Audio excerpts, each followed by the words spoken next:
السلام علیکم ورحمۃ اللہ وبرکاتہ۔ امید کرتا ہوں کہ آپ تمام حضرات خیر و عافیت سے ہوں گے۔ دوستو، 2 دن پہلے کی ویڈیو میں نے آپ حضرات کے ساتھ ایک بات شیئر کی تھی کہ دنیا میں اس ٹائم 2 نظام معروف ہے، ایک شمسی اور ایک قمری۔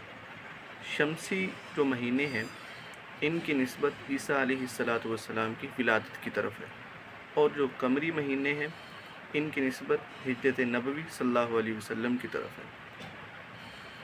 اس کی جو نسبت ہجرت نبوی صلی اللہ علیہ وسلم کی طرف ہے، کس نے یہ مشورہ دیا کہ ان کی ابتدا ہجرت نبوی سے ہونی چاہیے؟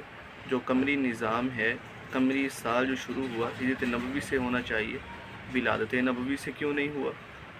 اور اسی طرح اسلامی جو سال ہیں ان کی ابتدا محرم الحرام سے ہوتی ہے، ذی الحجہ، رمضان یا اس طرح اور مہینوں سے کیوں نہیں ہوتی؟ یہ مشورہ کس کا ہے اور فیصلہ کس کا ہے؟ یہ آپ حضرات تفصیلی مولانا الیاس گھمن صاحب دامت برکاتہم کی زبانی سکرین پر سماعت کریں۔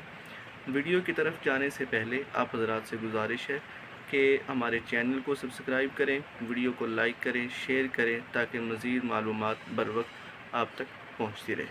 چلتے ہیں ویڈیو کی طرف۔ محرم الحرام شروع ہو گیا ہے۔ اس حوالے سے میں نہایت اختصار کے ساتھ آپ کی خدمت میں 3 باتیں پیش کرنا چاہتا ہوں۔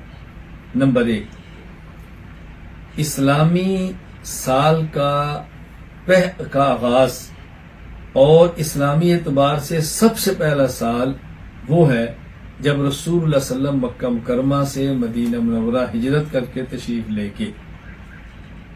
یہ کب سے شروع ہوا؟ حضرت عمر رضی اللہ تعالیٰ عنہ کے دور خلافت میں حضرت عمر رضی اللہ تعالیٰ عنہ نے صحابہ کرام سے مشورہ کیا کہ ہم سب سے پہلا اسلامی سال کون سا رکھیں اور ہم کہاں سے اپنے اسلامی سال کی تاریخ کا آغاز کریں۔ ایک رائے یہ کہ رسول اکرم صلی اللہ علیہ وسلم کی جو ولادت کا سال ہے اس کو پہلا سال قرار دیں۔ ایک رائے رسول اللہ صلی اللہ علیہ وسلم نے اعلان نبوت فرمائے بعثت نبی، اس کو پہلا سال قرار دیں۔ ایک رائے رسول اللہ صلی اللہ علیہ وسلم مکہ مکرمہ سے مدینہ منورہ ہجرت کر کے تشریف لے گئے، اس سال کو پہلا سال بنا دیا جائے۔ ایک رائے جب رسول اکرم صلی اللہ علیہ وسلم دنیا سے گئے ہیں اس سال کو پہلا سال قرار دے دیا جائے۔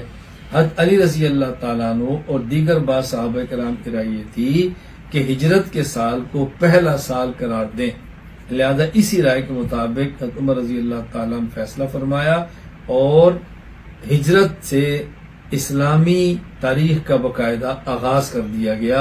تو گویا حضرت علی کا مشورہ ہے اور حضرت عمر کا فیصلہ ہے کہ یہ سال ہجرت کے اعتبار سے اسلامی سال شمار کیے جائیں گے۔ پھر یہ مشورہ ہوا کہ اسلامی سال کا پہلا مہینہ کون سا ہو۔ حضرت عثمان غنی رضی اللہ تعالیٰ نے رائے دی کہ پہلا مہینہ محرم کا ہونا چاہیے۔ ایک اس وجہ سے کہ عرب کے اندر دستور یہ ہے، بلا ضرورت اس کو بدلنے کی ضرورت نہیں ہے۔ نمبر 2، حج کے بعد لوگ واپس آ جاتے ہیں اور محرم الحرام سے زندگی کا آغاز ہو جاتا ہے تو بہتر ہے۔ تو یہی طے کر دیا گیا کہ اسلامی سال کا پہلا مہینہ محرم کا ہوگا۔ یہ رائے حضرت عثمان غنی کی ہے اور فیصلہ حضرت عمر رضی اللہ تعالیٰ عنہ کا ہے، اور یہ 2 باتیں وہ ہیں کہ جن کو تمام صحابہ کرام نے متفقہ طور پر مانا اور آج تک اسی پر عمل ہو رہا ہے۔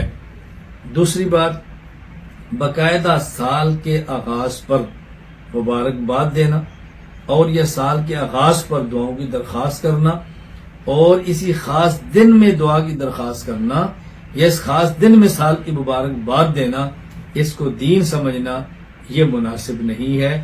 یہ کہیں بھی شریعت مطہرہ سے ثابت نہیں، اور جو چیز شریعت سے ثابت نہ ہو اس کو شریعت بنا کر پیش کرنا یہ مسلمان کی شان کے لائق نہیں۔ اور تیسری بات، 1 محرم حضرت فاروق اعظم رضی اللہ تعالیٰ عنہ کی شہادت کا دن ہے۔ حضرت فاروق اعظم رضی اللہ تعالیٰ عنہ رسول اللہ صلی اللہ علیہ وسلم کے سسر ہیں۔ حضرت عمر رضی اللہ تعالیٰ عنہ اس امت کے صدیق اکبر رضی اللہ تعالیٰ عنہ کے بعد متفقہ طور پر دوسرے خلیفہ ہیں، اور حضرت عمر رضی اللہ تعالیٰ عنہ وہ شخص ہیں کہ جس کو اس امت میں سب سے پہلا امیر المومنین کا لقب دیا گیا۔ حضرت ابوبکر صدیق کو خلیفہ بلا فصل کہا جاتا ہے، حضرت عمر رضی اللہ عنہ پہلے وہ شخص ہیں جن کو باقاعدہ امیر المومنین کہا گیا. تو حضرت عمر رضی اللہ تعالی عنہ کے شہادت کا دن وہ یکم محرم ہے.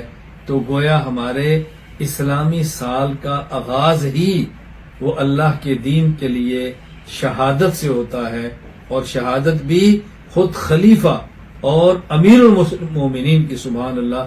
تو یہ 3 باتیں میں نے اختصار سے عرض کی، اس کو نوٹ فرما لیں. باقی انشاءاللہ محرم کے حوالے سے تفصیلی بات میں آپ کی خدمت میں پیش کر دیتا ہوں. اللہ ہم سب کو شریعت کے مطابق اپنی زندگی گزارنے کی توفیق عطا فرمائے.